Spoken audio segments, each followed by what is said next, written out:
Bonjour à toutes et à tous, bienvenue donc à cette finale régionale du concours des jeunes ambassadeurs et ambassadrices, la 8e édition. Nous sommes ravis de vous accueillir dans le lycée de Louis-Vincent de Metz.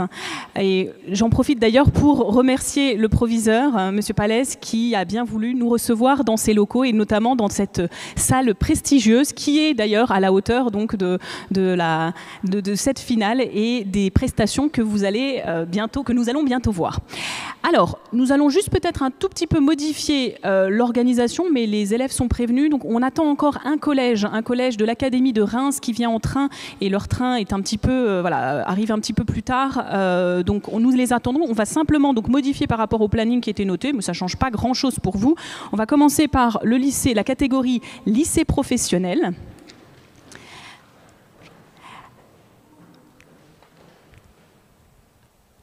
Alors, voilà.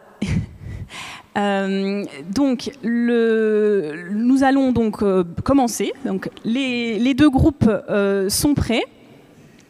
Ce qu'on va vous demander, donc pour chaque catégorie, vous n'allez pas rester en fait dans la salle. Les autres élèves, ceux qui ne correspondent pas à cette catégorie, on va vous monter dans une salle juste au-dessus. Seuls les élèves de la catégorie concernée restent. Et les autres, comme ça, vous avez l'occasion encore de vous entraîner, de discuter, etc. et de ne pas rester... voilà. Donc, on va vous emmener. Donc, le principe est simple. Hein. Vous passez, on viendra vous rechercher, hein, bien évidemment, mais par catégorie, vous venez vous asseoir à cette table. Il y aura un micro à mettre. Tout simplement parce qu'en fait, vos prestations seront enregistrées et pourront être ensuite visionnées. Alors, on vous demandera un droit, hein, bien évidemment, hein, une autorisation, mais vous pourrez donc montrer vos prestations plus tard. Vous pourrez vous revoir surtout. Donc, il faudra bien évidemment mettre les micros qui sont ici. Je rappelle quelques petites choses. Maximum 5 minutes de prestation.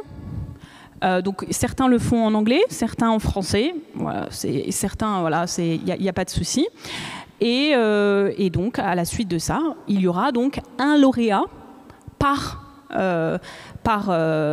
groupe, par catégorie. Et je le rappelle, le concours est organisé par le ministère de l'Europe et des Affaires étrangères.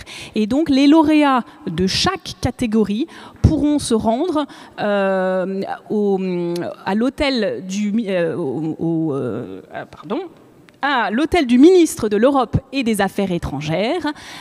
La date n'est pas encore fixée, ce sera fin mai, mais voilà. Et tout sera pris en charge par le ministère qui vous invitera à rejoindre et à voir un petit peu comment ça se passe là-bas, puisque donc ce concours est organisé par le ministère de l'Europe et des Affaires étrangères. Alors nous accueillons le dernier groupe. Bienvenue à vous.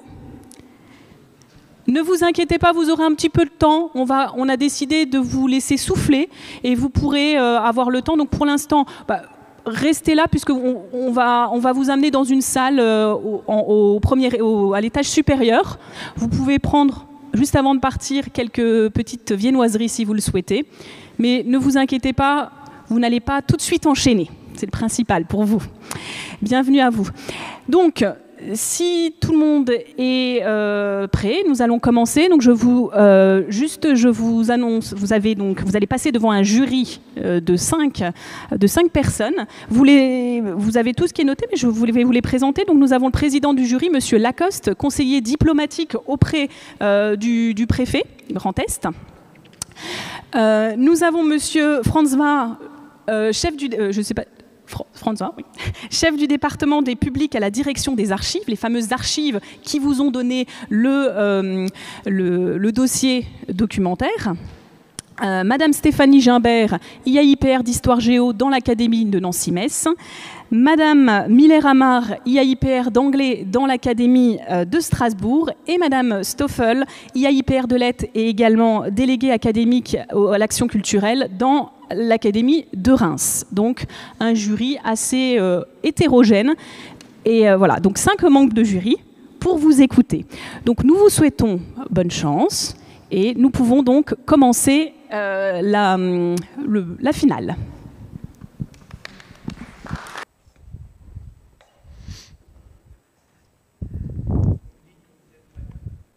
Ok, ça marche. Bon, on peut commencer.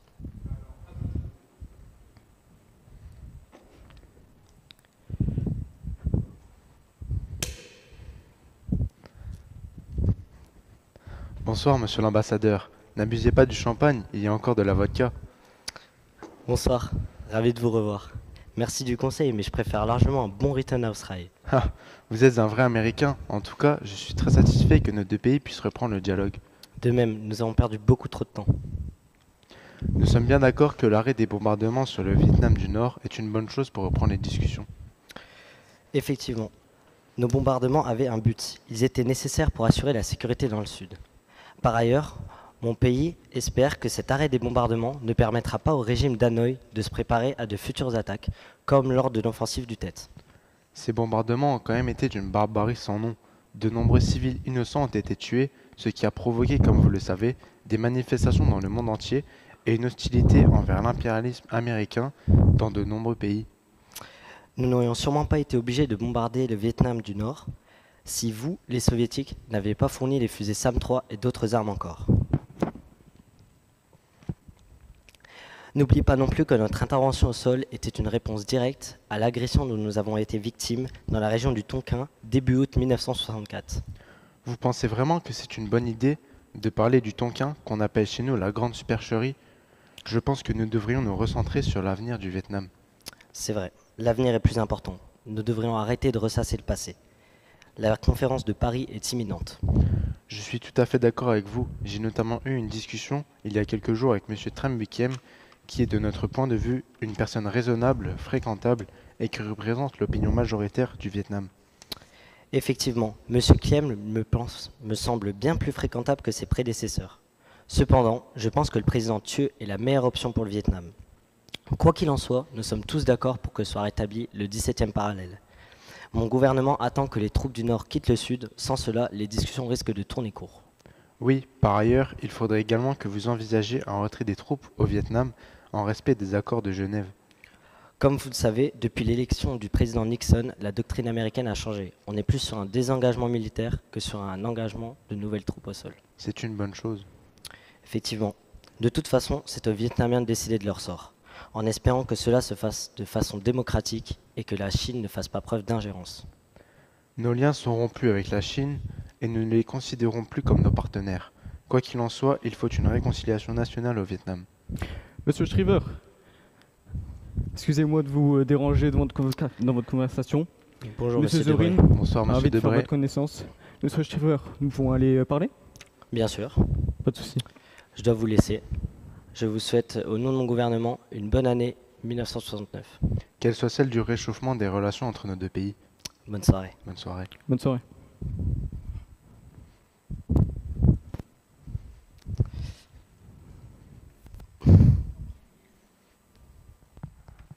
Bah, attends, je vais couper. On peut couper les micros, c'est bon? Ouais.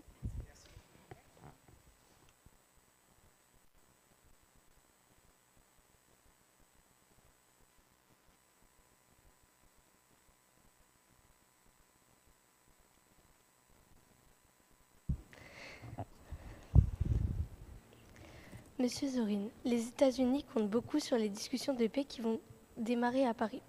Nous espérons vraiment que cette conférence sera une première étape vers la fin du conflit. Nous le souhaitons aussi, Monsieur Shriver.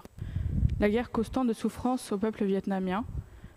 L'Union soviétique est favorable à une résolution pacifique de ce conflit, mais vous savez que tant que vos troupes restent au Vietnam, la paix sera difficile à atteindre. Les États-Unis ont déjà fait un geste important en arrêtant les bombardements au nord du Vietnam pour montrer notre bonne volonté. Mais il faut aussi que chaque partie joue le jeu de la paix. Et vous le savez, l'aide militaire que l'Union soviétique donne au nord du Vietnam est un facteur qui complique aussi la situation. L'aide que nous apportons est une réponse au soutien militaire massif que vous fournissez au sud du Vietnam. Ce sont bien les troupes américaines qui se trouvent au Vietnam, pas les troupes soviétiques. N'est-ce pas un point important ? La paix pourrait vraiment progresser si les États-Unis envisageaient de réduire progressivement leur présence militaire. Nous envisageons effectivement un retrait, mais cela doit se faire en fonction de certaines conditions. Nous avons des engagements auprès du gouvernement sud-vietnamien. Nous ne pouvons pas simplement partir et laisser la région instable. Les États-Unis croient en effet au droit des peuples à disposer d'eux-mêmes. Mais nous avons aussi des inquiétudes. C'est moi ça.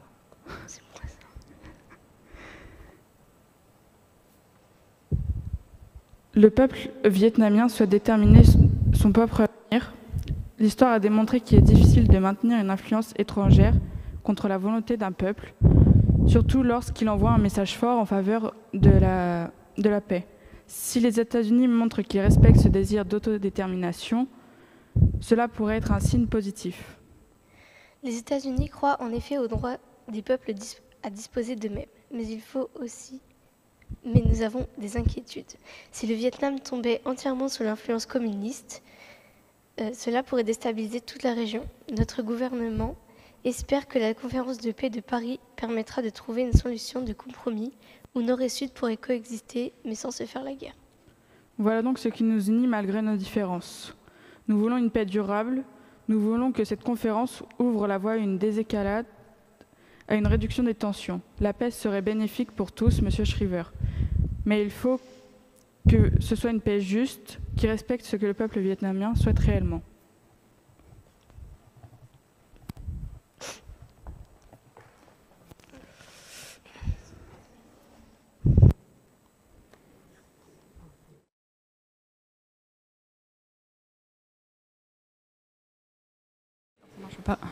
Nous allons passer à la catégorie lycée, où nous avons 3 établissements représentés, des 3 académies. Alors, nous allons procéder par ordre alphabétique de la ville. Donc, Châlons-en-Champagne passe en premier, puis Longwy, puis Mulhouse. Alors, Châlons-en-Champagne, venez s'il vous plaît.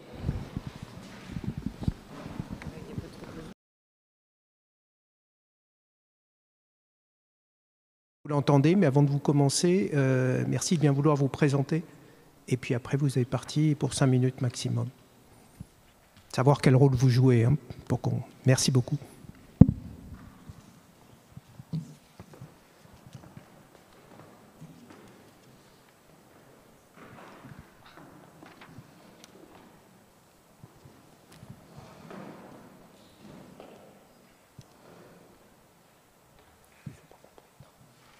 Attendez, vous n'avez pas compris. Dites-nous quel rôle vous allez jouer, parce que nous, sinon, en 5 minutes, on n'aura pas le temps de... Pardon ? Non, c'est hors des 5 minutes. C'est que pour que le jury puisse mieux apprécier et qu'on ne joue pas à des devinettes pour savoir qui est qui dans ce que vous avez préparé. Vous commencez juste par vous dire, vous, monsieur, par exemple, quel rôle vous jouez. Un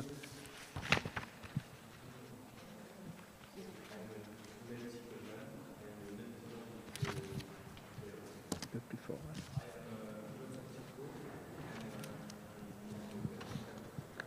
Très bien.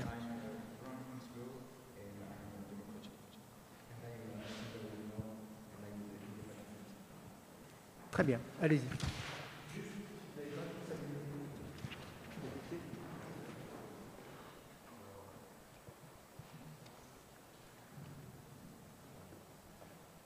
C'est bon là ?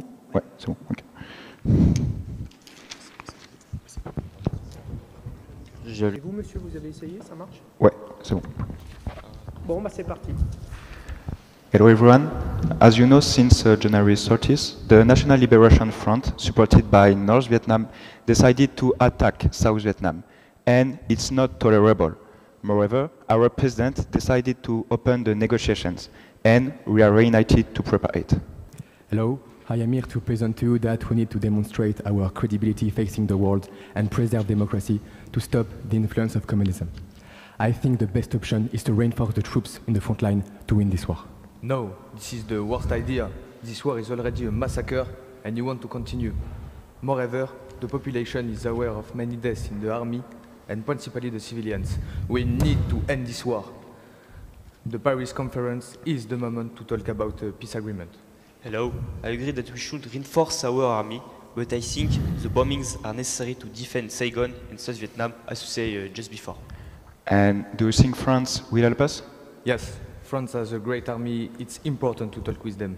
They can help us to stop communism and fight against the Viet Cong. they can also financially help us. No, I do not agree with that. Remember, France lost the war and the Geneva Treaty of 1954 drew the current border on the 17th parallel when France removed their troops in Indochina. I think they do not have enough power to help and do not want to be involved in such a war. Moreover, the French government wants to stop the war, as you know. I agree with Mr. Johnson Silko. We really have big difficulty managing our economy. The bombings and all human deaths that we suffer are expensive. It is true that we are noticing France's retreat. For me, Alexander is right. We can count on them. Should we stop negotiations with North Vietnam? It's obvious. The communication and the negotiation with North Vietnam is paramount. It's necessary to find peace agreement as quickly as possible, to stop deaths, to find the diplomatic solution and calm the American population. No, the negotiation brings us nowhere. It's impossible to find peace with countries like the USSR, China, and North Korea. We know that the Viet Cong are trying to influence the South Vietnamese population with their infiltration. I think we need to stop all communication with our enemies and only make important decisions with our allies. All depending on what they propose to us. If they propose a favorable, if it is favorable to us, we can continue the negotiation with North Vietnam. But if they don't propose a satisfactory accord for us, we will be forced to continue the war despite the cost, whether it is economic or human, until they give up, because we are in a dominant position. I agree with Donald T. Goodman's opinion. I think that based on the proposal from South Vietnam, we must try to promote peace while defending our own interest. Now, if I may allow myself, I suggest that we summarize our remarks. We can agree to withdraw our troops presently on the front, as well as stop the bombings, only if the USSR decide to stop sabotaging operation and if the border do not exceed the 17th parallel. And about the case of France, I think they will not want to take a position on the conflict, but we must maintain good diplomatic relations with them. I do not entirely agree, but a few of your ideas are interesting in my opinion to our nation. So I will follow the general opinion in the Paris conference if it is favorable to the growth of the world democracy and the barrier to communist influences. Once again, we need to negotiate. There were already 40,000 deaths, and every day more people die. The communication is paramount with President de Gaulle and the countries, like we say, at the Geneva agreements. We need to find favorable accords for a ceasefire and preserve democracy. We can propose to them to establish a democratic government in South Vietnam that will be a new, free and independent country. Très bien. Merci. Merci.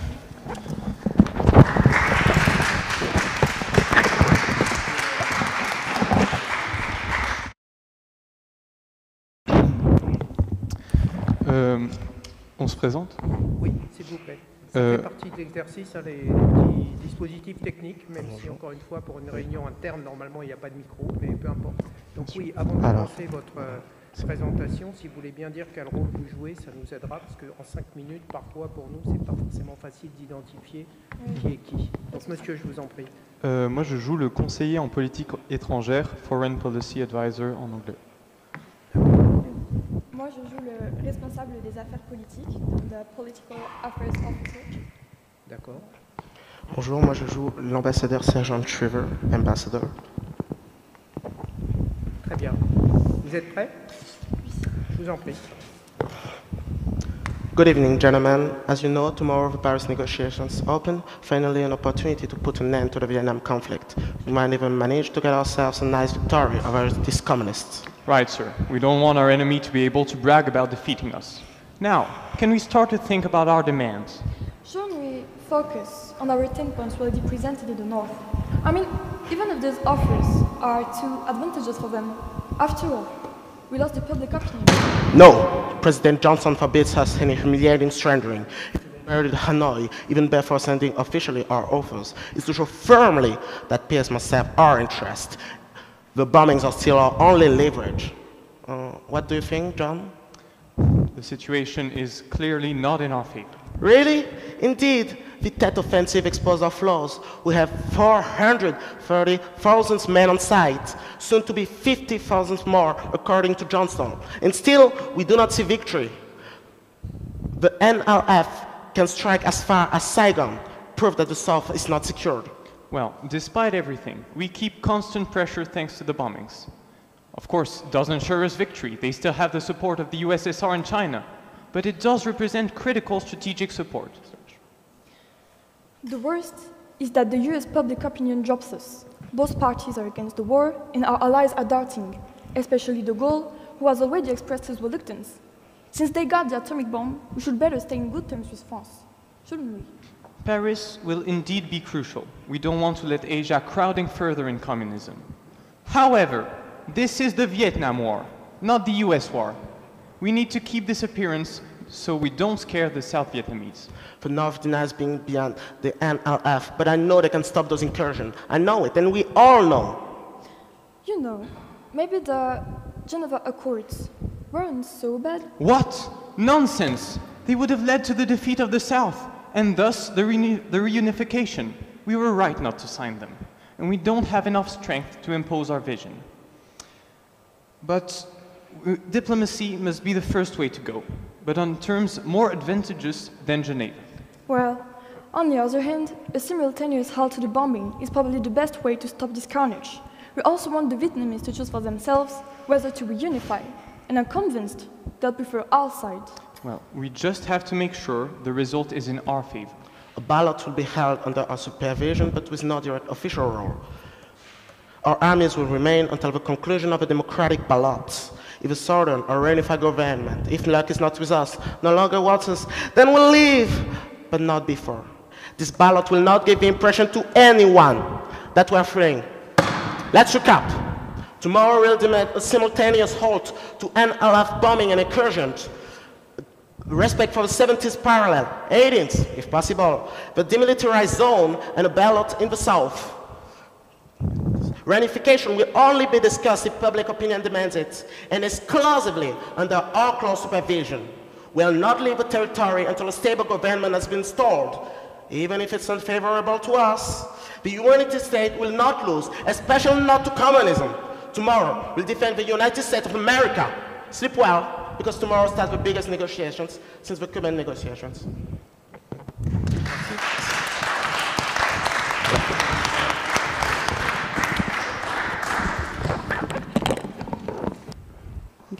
Mesdames, on va faire comme pour les autres, si vous voulez bien. Vous nous dites quel rôle vous jouez, et puis après, à vous de nous présenter. Alors, nous jouons un groupe de diplomates américains. Je joue le rôle de William Pierce Rogers, qui est le secrétaire d'État américain. Très bien.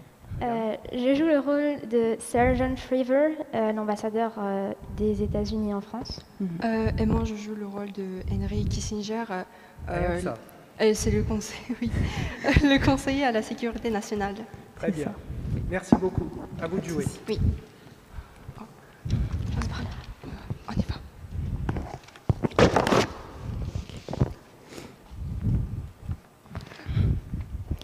Good evening, Henry. Good evening, William.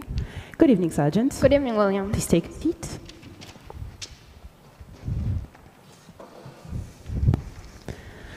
As you know, the Paris conference concerning the Vietnam War will start tomorrow, offering an opportunity for us to seek an agreement regarding the conflict. It was only a few days ago that President Nixon assumed office, and before he was elected, he pledged the American people his commitment to achieving peace in Vietnam. Expectations are understandably high for him, and he must not make a negative first impression. Certainly, especially as President Johnson's approach to the Vietnam conflict faced heavy criticism. Specifically, for this reason, we must not underestimate the importance of the American public's opinion in this matter.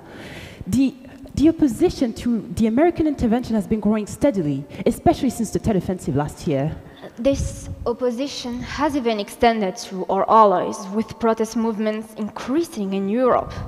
Do you recall the London riot last year? What started as protests against the conflict quickly turned into clashes between the demonstrators and the police. If we do not act now, such protests will worsen. It is true that negotiations have dragged on for far too long without an agreement. That is why it is imperative that this conference allows us to progress in the negotiations, ultimately putting an end to the conflict. First and foremost, it is a matter of reaching an agreement with the North Vietnamese. Well, it certainly won't be easy.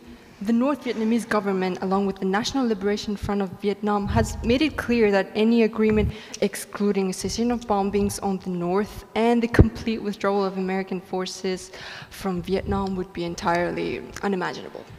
I understand, but as you know, we cannot afford to do that. We have no assurance that Hanoi stopped their incursion into the south once we fulfilled our part of the agreement. Moreover, we made a commitment to the South Vietnamese. If we were to comply with the North Vietnamese government's demand, it would severely damage our reputation. This is why President Nixon's policy of Vietnamization aims to seek a compromise. We would withdraw the American forces and cease the bombings, but gradually. We have already discussed the matter with Saigon. President Thieu is preparing his nation to continue the fight on their own. Sure, he expressed doubts about the policy of Vietnamization, but we reassured him of continued US material and financial support. Alas, I can only hope that Saigon can stand firm against Hanoi. Hanoi is clearly benefiting from the support the communist bloc has given them, with both China and the USSR being engaged in some kind of competition to see which nation can provide them, the North Vietnamese, of course, with the most aid. Indeed. Just 2 months ago, the USSR and North Vietnam signed a new agreement, with the USSR committing significant material and financial support. Well, if this agreement signals any rapprochement between the North Vietnamese and the USSR at the expense of Beijing, it could work to our advantage. The Soviets seem more likely than the Chinese to support a resolution. While I doubt the USSR ever truly benefited from this conflict, they have no choice but to keep supporting North Vietnam as long as we maintain our support for South Vietnam. Ending the conflict would also reduce the tensions between the United States and the USSR, as both our nations desire it. That inclination has clearly been reflected through the efforts made on by Khrushchev and Kennedy since '62. On the other hand, China highly benefits from the continuation of the conflict. It can present itself as the protector of decolonized countries with imposing costly interventions on us. The less influence Beijing has over Hanoi, the more likely we are to reach an agreement to the end of the conflict. At least there are some proposals on which both the US and North Vietnam agree, such as using the Geneva Accords as the foundation for the agreement and the withdrawal of American forces. Additionally, we've agreed to let North and South Vietnam negotiate reunification independently. Regarding other issues, such as Hanoi's military presence in the south or the political role of NLF, we must simply await the proposals to be put forward tomorrow. Well, I believe we've covered the essentials. My apologies, but I have some urgent matters I must attend to. Has been a pleasure speaking with you. Good evening. Good evening. Good evening. Good evening.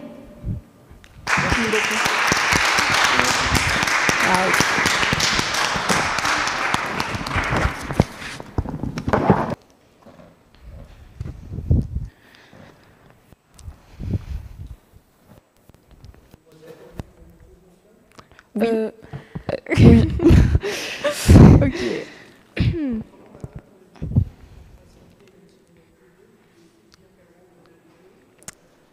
Alors moi je joue Ambassador Shriver. Et moi du coup je joue Zorin. Ambassador Zorin. Oui. Voilà.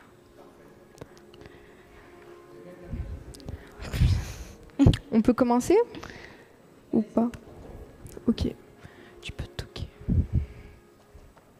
Enter. Ambassador Zorin, how are you? Skip the pleasantries. Let's cut right to the chase. Ambassador Shriver, we're both aware of how dire the situation in Vietnam is. It is crucial that we find an arrangement in the imminent Paris Peace Conference. I agree. However, that will be no easy task. It was only 1 year ago that the North Vietnamese government rejoiced after the devastating Tet Offensive destroyed South Vietnamese cities and American bases. The human cost was great, and I doubt that after all this bloodshed, reaching an agreement will be without its challenges. I agree, but although North Vietnam supported this attack, it was firstly perpetrated by the Viet Cong. This shows that the South Vietnamese people are opposed to the Saigon government and the American influence holding it in its grip. That is true. I do not wish to offend, but it appears that the USA is hiding its true motive behind a facade of military aid.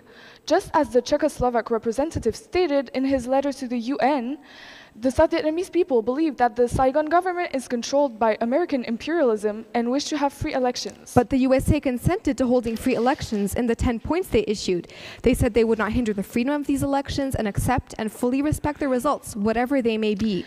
Despite this honorable statement, it is evident that the USA might still use their fascist coercion to influence the results of the elections through threats and subtle manipulations. Fascist coercion? You offend me and my country. I apologize. I was simply stating facts. And so I sincerely hope that the USA will respect the terms that they set in the 10 points with the USSR's agreement. Another point the USA made was that they would be disposed to putting an end to the bombings they resorted to as a defensive device. This measure would moreover be taken not as a result of the negotiations, but as a way to open them. This defensive device you speak of was in clear violation of the Geneva Agreement of 1954. I believe it was the Hanoi government who first violated this agreement. In any case, it is clear we must do a better job at creating a lasting peace treaty this time. Well, the USA did speak of its disposition to adhere to a complete ceasefire if met with cooperation from North Vietnam and its allies. But would this include the removal of American troops from South Vietnamese bases? The USA would only agree to this if it was done without any pressure from the armed forces which aim to take their place in South Vietnam. Although the United States agree that this may be the only way to end this destructive conflict, they will not do it because of threats and forced submission to the Hanoi government. This sounds reasonable. However, I fear that they will meet opposition from China because this country stands to gain from the continuation of the conflict. How so? Well, the war allows China to appear as a savior to North Vietnam with few expenses and little risk, yes, increasing its influence over East Asian countries. Moreover, the conflict can benefit China because it drains the USA of its resources and is an impossible choice for the USSR between the demands of communism and relinquishing Vietnam to American supremacy. You are correct. This is a dilemma indeed. I hope that North Vietnam and the United States will agree at least, since discontent is rising in the United States. The population is beginning to question the moral legitimacy of this war, and protests are becoming frequent.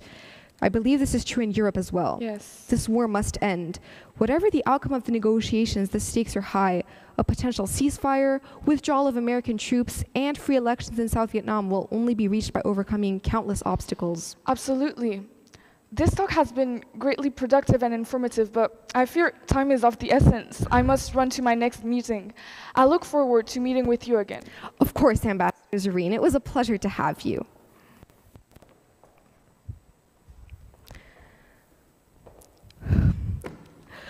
Josephine, bring some tea. The end.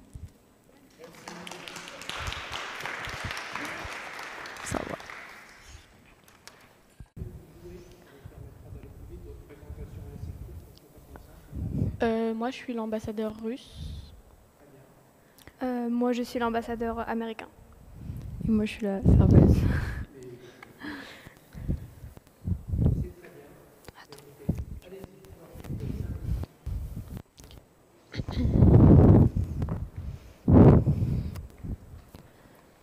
Sorry, Mr. Ambassador, would you like something to drink or to eat? Not yet, thank you. I'm waiting for someone.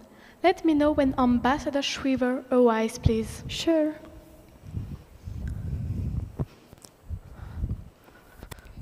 Mr. Zorin, here he comes. What a busy morning, Mr. Ambassador. Yes, things to attend here, and things happening over there. Monsieur, would you like something to drink or to eat? Yes, we'll have a glass of champagne, thanks. Sure. Would you like to order from the menu? No, thank you. I'll be back. I can't believe these two are drinking in a sofa peacefully while the situation is getting so bloody in Vietnam. So, very frank with you. When are you going to finally stop this unnecessary mingling in Vietnam? Why is it bothering you so much, Mr. Shriver? You take care of your own business. The political situation in America should keep you busy, no? Come on. Do you really think Vietnam can ever become communist? You really need to stop helping North Vietnam. It will civilians. Your bombs and your troops are a catastrophe for the civilians. You will see they will eventually be communist and the ally for the Soviet Union. It's best for them. It's in their own interest and for the benefit of the feeble peace balance of the world. Come on, Mr. Zorin, it's for your own benefit. You want a communist world, we are against it, and we can't let it. Everywhere you will move your pieces, you would find the United States on your road to defend freedom and peace. Freedom and peace. Says that to the Vietnamese people? But do you think your new president, Mr. Nixon, is open to discuss with us? President-elect Nixon is a determined anti-communist, but I think he's also pragmatic, so perhaps he would. Drinks. Merci. Thank you. So, za vaše zdrowie and to peace in our time. To peace.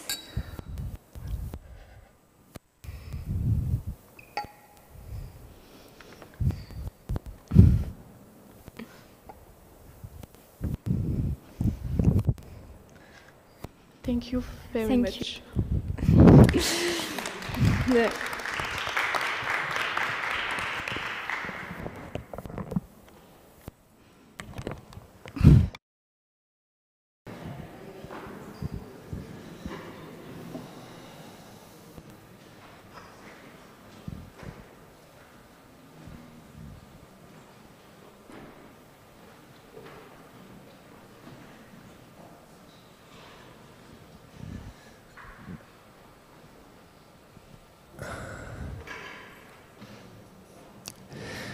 Bien, c'est la première fois que je vais commencer comme ça, mais messieurs les recteurs, monsieur le recteur de l'Académie de Reims, monsieur le recteur de l'Académie de Strasbourg, monsieur le recteur de l'Académie de Nancy-Metz et recteur de la région académique, je vous souhaite la bienvenue au lycée. Mesdames et messieurs les membres du jury, monsieur le président, j'étais très heureux de vous accueillir tous, élèves et enseignants des 3 académies de notre belle grande région Grand Est. Je suis très fier de vous montrer cette très belle salle qui a été rénovée grâce à la région Grand Est.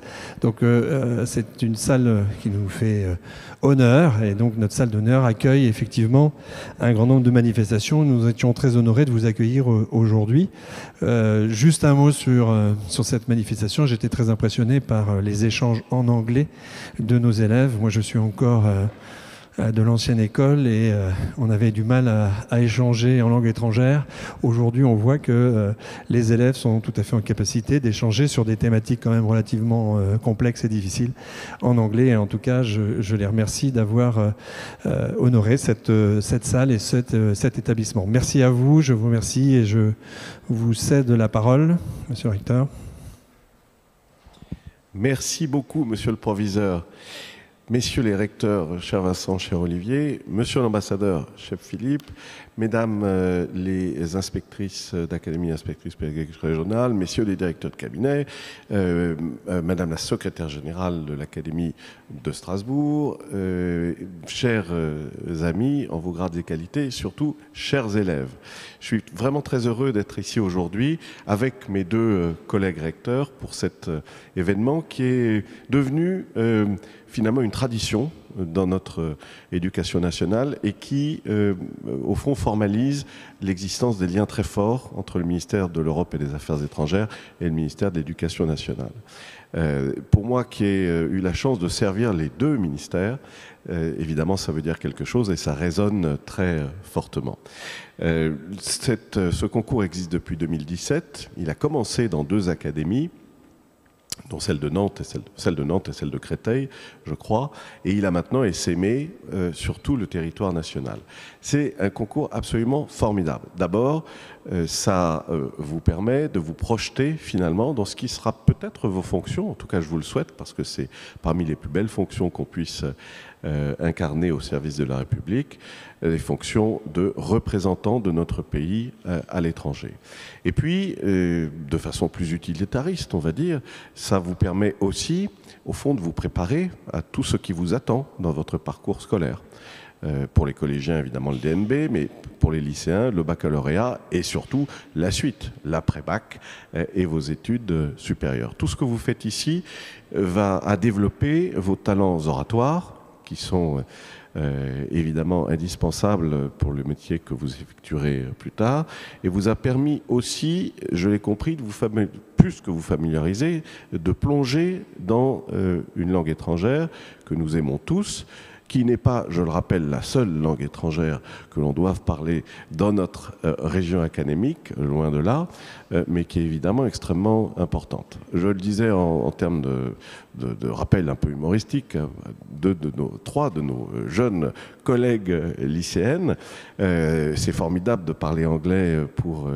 surtout quand on joue des représentants américains dans ce type de concours. Mais le jour où, je vous le souhaite, vous serez représentant et représentante de notre pays à l'étranger, il faudra scrupuleusement vous tenir à notre langue et ne pas passer par le truchement de l'anglais, de l'allemand, du chinois, de ce que vous voulez.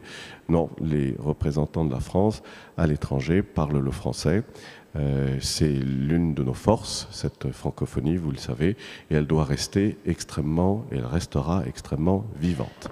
Alors, je voudrais aussi remercier très chaleureusement vos enseignantes et vos enseignants, parce que c'est un accompagnement dont vous avez bénéficié, toutes et tous, qui est évidemment précieux. C'est aussi un engagement très fort de vos enseignants, qui évidemment ne sont pas obligés de le faire, vous le savez bien, et qui pourtant y mettent beaucoup de cœur, beaucoup de passion, et qui au fond vous accompagnent comme chaque élève a le droit d'être accompagné dans sa scolarité. Donc un grand merci aux professeurs et aux professeurs et aux professeurs de nos 3 académies, puisque les 3 sont représentés ici.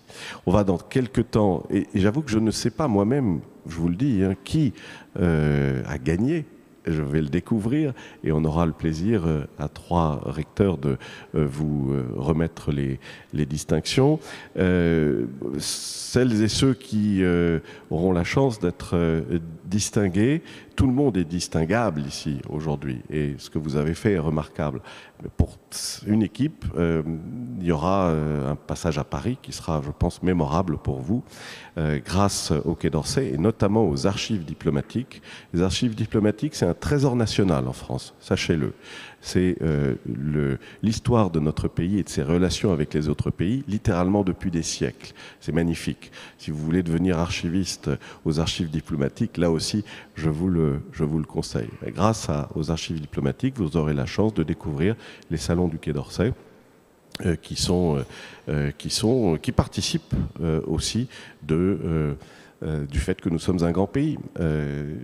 J'étais tout à l'heure avec le recteur Stanek pour signer une conférence avec l'INSEE. Vous savez ce que c'est que l'INSEE? C'est l'Institut de la statistique. C'est l'institut qui produit toutes les statistiques en France depuis des décennies. Et en fait, sous d'autres noms, depuis des siècles. Un grand pays, c'est un pays qui conserve ses traditions, qui sait exactement la façon dont il est organisé, qui est capable à tout moment d'avoir une vision claire, précise, du nombre d'habitants, du nombre d'élèves, évidemment, et puis aussi de l'état économique et stratégique du pays. Inutile de dire à quel point, en ce moment, dans la situation géopolitique que vous connaissez, dont vous êtes abreuvé à longueur de réseaux sociaux ou de télévision, inutile de dire que ces capacités, pontées à celles de défense, sont particulièrement importantes. Les périls s'amoncellent, vous le savez bien, mais notre travail à nous, éducateurs, est de faire en sorte que vous soyez à même de les affronter sans peur, sans angoisse, tout en sachant la réalité du monde qui nous entoure aujourd'hui. Et c'est bien le but de ce concours. Voilà, je vais passer la parole, s'il le veut bien, au recteur de Reims, puis le recteur de Strasbourg s'exprimera également, et ensuite on remettra, si je ne me trompe pas, les prix. Merci de votre attention.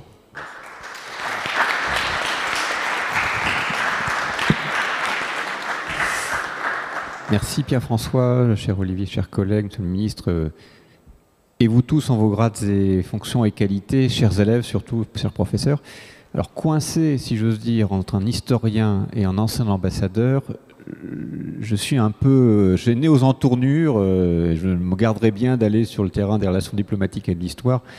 Je vais peut-être dire un mot, peut-être en utilisant ma casquette de littéraire et peut-être un peu de philosophe. Parce que je voudrais souligner devant vous que peut-être cet exercice de la diplomatie que vous avez incarné, exercé aujourd'hui en langue anglaise, est un exercice de la langue, de la parole. Et je voudrais souligner 2 points. Comme littéraire, d'abord, vous le savez, ce très beau ministère des Affaires étrangères a été, et c'est pas pour rien, l'abri, si l'on peut dire, de quelques-uns de nos plus grands écrivains et poètes. Saint John Perse, Paul Claudel, mais d'autres, il y en a eu d'autres depuis. Et c'est pas pour rien, parce que mener une négociation, c'est manier une langue, ou une langue étrangère. Et c'est un exercice donc qui est intrinsèquement lié à cet exercice de la conviction, comme le rappelle d'ailleurs votre règlement, et quelque part aussi à l'art oratoire. Alors j'ai lu le cadre du petit concours qui dit très justement le partage de la parole et la mise en scène sont libres. Mais il ne s'agit pas d'une pièce de théâtre. On évitera donc les effets trop appuyés qui ne correspondent pas à l'exercice diplomatique. Alors j'ai trouvé que c'était très intéressant, finalement, cette précision, mais qui montre bien que quand même s'il ne faut pas aller trop loin dans les effets de manche, comme on dit au tribunal, il y a dans cet exercice une mise en scène, malgré tout, et puis un art de la parole dont la maîtrise, je crois, est un élément très important aujourd'hui pour nos jeunes et qui vous sera très utile, je m'adresse aux élèves, pour la suite de votre carrière, que vous devenez diplomate ou pas. Et puis, et là je prends ma casquette de philosophe, il y a évidemment l'exercice de l'argumentation, parce qu'il ne s'agit pas seulement de parler, mais il s'agit de convaincre. Et pour convaincre, il faut des arguments. Il faut savoir les développer, les mettre en scène et les étayer. Et les étayer avec une certaine forme de subtilité qui est, je crois, le propre du raisonnement diplomatique quand il s'agit d'obtenir des compromis ou d'engager des négociations. C'est l'actualité, malheureusement, tu l'as mentionné.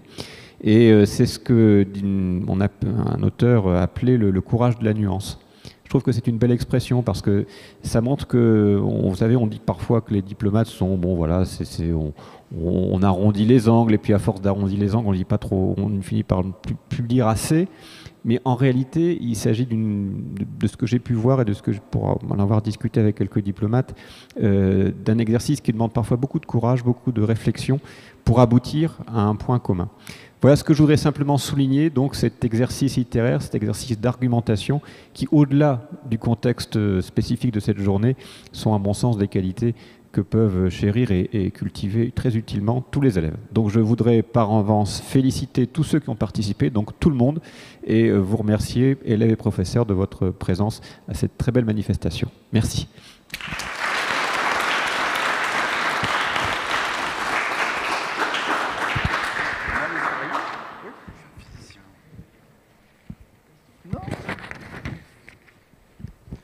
Nous avions un débat sur mes spécialités qui ne sont pas du tout l'histoire. Je suis un prof de physique-chimie, moi. Messieurs les recteurs, mesdames et messieurs les membres du jury, monsieur l'ambassadeur, président du jury, cher Philippe et chers élèves, je vais être assez rapide, mais pour vous dire surtout une forme d'admiration qui est la mienne devant le travail que vous avez mené, parce que, comme ça a été dit, ce travail diplomatique est vraiment à l'intersection, à la pluridisciplinarité de tout ce que l'on peut faire dans une école moderne et une école éclairée. Et vraiment, je veux vous féliciter, tous les élèves et vos enseignants, de vous avoir accompagnés sur ce type de travaux. Le choix de la thématique de janvier 1969 et de cette conférence pour la paix au Vietnam est un choix, je dirais, incroyablement d'actualité. On sait à quel point ces conférences pour la paix peuvent être déterminantes, importantes, et en même temps, probablement, quand on y participe, extrêmement frustrante. Et on voit à quel point ce moment de l'histoire, qui est aux confluences de la fin d'une époque coloniale, de la guerre froide, mélange encore des actualités qui sont très présentes. Et je ne doute pas que vous avez pu construire vos argumentations autour de tout ça, et je ne doute pas surtout à quel point ces moments sont des moments formateurs qui marquent une scolarité dont vous vous souviendrez longtemps. Et vraiment, je veux remercier tous ceux qui permettent ce concours et tous ces moments et tous ces concours qui jalonnent notre éducation nationale et qui sont probablement pas encore assez connus et qui sont des moments très importants pour nos élèves, pour construire les adultes de demain, et par avance et sans aucun chauvinisme, car comme les autres, je ne connais pas les résultats. Je veux féliciter tous ceux qui seront récipiendaires, mais surtout féliciter tous ceux qui ont participé à ce beau concours, de ce beau mot dont vous êtes deux ici présents, d'ambassadeurs et d'ambassadrices, et mots qu'on utilise dans notre éducation nationale, notamment pour lutter contre le harcèlement, et je crois que c'est le meilleur des mots pour combattre et essayer d'atteindre des vivres ensemble et des paix nécessaires. Merci à tous.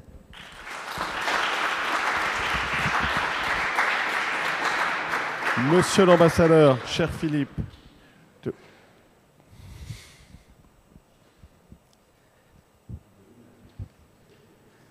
Voilà, merci messieurs les recteurs pour votre présence et vos encouragements. Alors, en tant que président du jury, il me revient effectivement de donner les résultats, en sachant que moi c'est la 3e année que je participe à ce concours. Et à chaque fois, je dois vous dire que comme il s'agit d'une finale, les prestations sont d'excellente qualité à cause de la qualité des élèves, mais aussi de leurs enseignants qui les ont encadrés tout en laissant une certaine liberté dans la présentation. Et je crois que c'est ça qui fait aussi l'avantage et l'intérêt de cet exercice. Alors nous avions trois catégories. L'an dernier, je crois qu'on n'avait que 2 catégories. Donc là aussi, ça montre qu'avec désormais des lycées professionnels qui ont participé, l'ensemble du système éducatif finalement est représenté. Donc je vais commencer par la catégorie collège. Alors il n'y aura pas trop de suspense puisqu'il n'y avait que 2 établissements. Et donc je vais commencer donc par la 2e place, qui revient au Collège international de l'Esplanade de Strasbourg. Donc,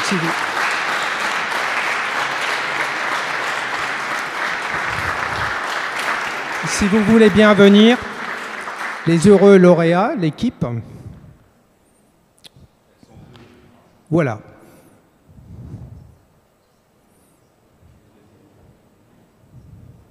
Et je me félicite aussi que nous avions beaucoup de jeunes filles qui sont de plus en plus présentes dans la diplomatie, et c'est très bien. Ce d'autant que les orateurs étaient quand même assez masculins, il faut le reconnaître. Donc on rétablit la parité. Merci.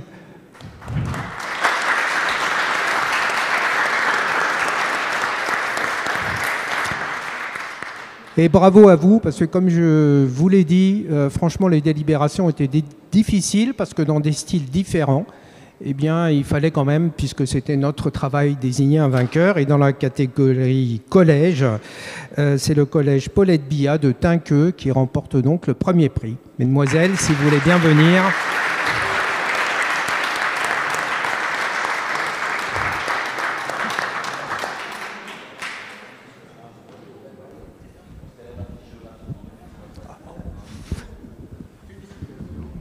sûr que vous aviez gagné. De toute façon, bravo. Alors, je vous remets ces prix. Faites-en bon usage.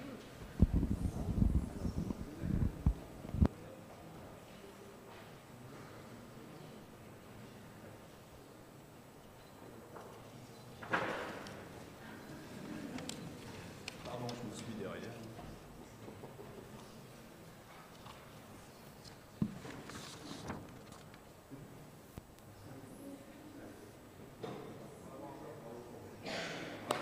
Merci, mesdemoiselles.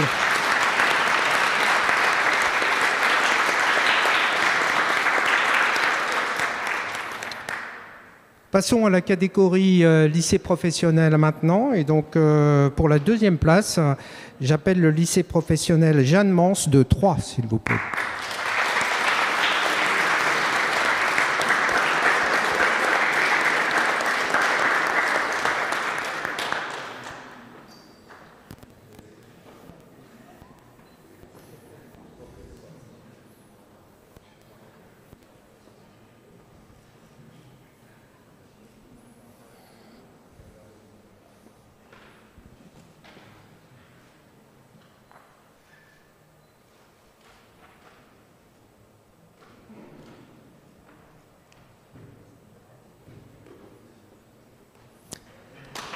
Merci et bravo.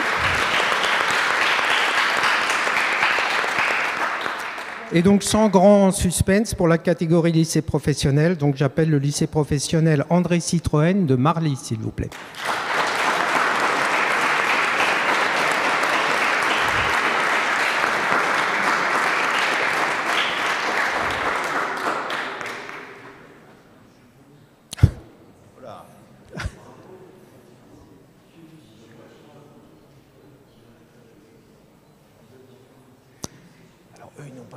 Vestimentaire, donc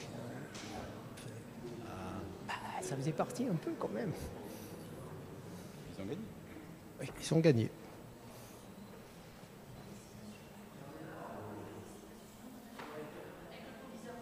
Ah.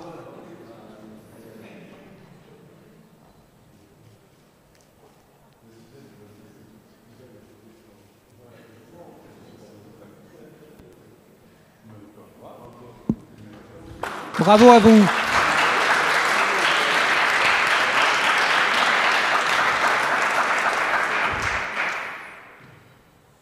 Et comme disait l'un des recteurs, n'hésitez pas, si la diplomatie vous intéresse, nous recrutons tout type de profil.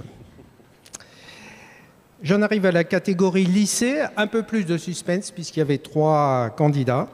Et je commence donc par la 3e place et j'appelle le lycée Étienne Mission, excusez-moi, de Châlons en Champagne, s'il vous plaît, pour la 3e place.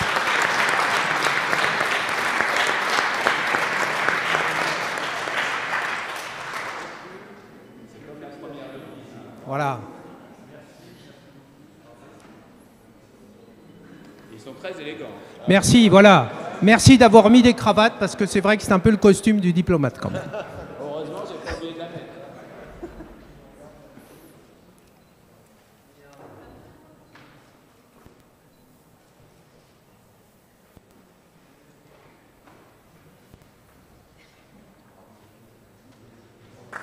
Merci beaucoup et bravo. Et donc dans la catégorie lycée, j'appelle maintenant pour la 2e place le lycée Alfred Mézières de Longueville, s'il vous plaît. Restez calme, restez calme.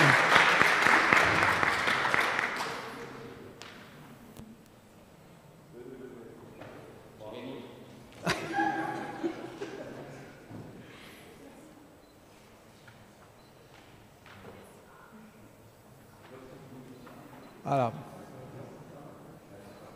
Sans trahir le secret des délibérations, très bonne prestation qui nous a donné, je dirais, des hésitations pour choisir le lauréat. Donc bravo, très bonne prestation.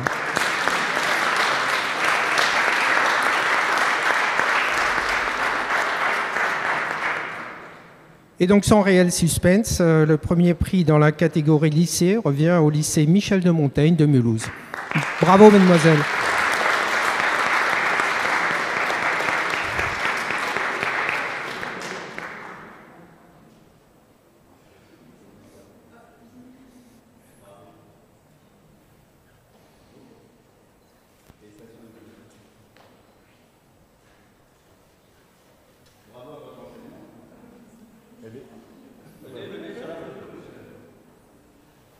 Puis là, ils avaient mis la barre haut, puisque l'une d'entre elles représenterait Henry Kissinger, qui est le maître des diplomates. Il fallait oser, mais voilà. Elles l'ont fait et bien fait. Bravo à elles et excellente prestation d'ensemble. Très crédible.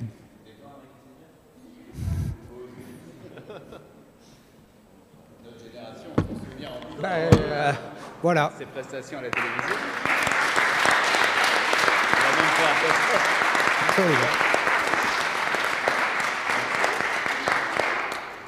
C'est pour nous? Ah, j'adore le film. Donc, avec ce premier prix, donc, je donne rendez-vous aux lauréats donc, dans les salons d'horloge du Quai d'Orsay. La date n'est pas encore fixée, mais ce sera fin mai. Et puis, si vous pouviez aussi être des ambassadeurs pour la prochaine édition du concours, qui aura lieu maintenant, c'est effectivement dans presque tous les établissements. Et je crois que le thème sera la conférence de Munich, là aussi, sujet d'actualité à traiter. Mais je ne doute pas qu'il le sera avec talent et engagement. Merci en tout cas. Ah, pardon.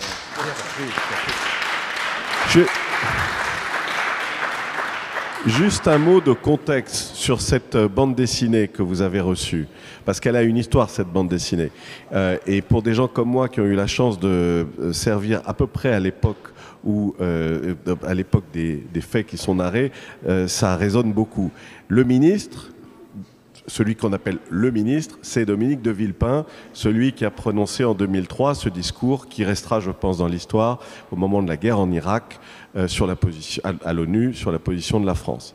Le directeur de cabinet, c'est Pierre Vimont, qui est l'un de nos plus grands ambassadeurs, ambassadeur de France d'ailleurs, c'est un titre, hein, c'est comme amiral, et qui a ensuite été ambassadeur à Washington. La plume du ministre, celui qui écrit ses discours, c'est un garçon absolument charmant qui a ensuite été conseiller culturel à New York. Et c'est lui qui a fait le scénario de cette bande dessinée. Voilà, donc un petit contexte, mais lisez-la parce que c'est fabuleusement drôle et quand même assez réaliste, monsieur l'ambassadeur. Voilà, merci beaucoup.